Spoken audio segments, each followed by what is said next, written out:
Oke, kita lihat story-nya Mbak Mitha Indra Kusuma.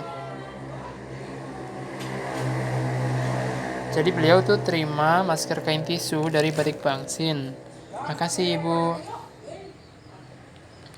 Terima kasih Batik Bangsin. Maskernya udah datang. Ini bisa kapelan dengan suami.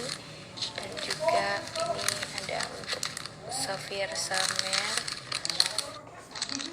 Warnanya juga keren. Ini maskernya ada kantongnya buat dikasih tisu yang udah disemprot hand sanitizer. Terima kasih Batik Bangsin, semoga sukses selalu ya. Oke, makasih Ibu.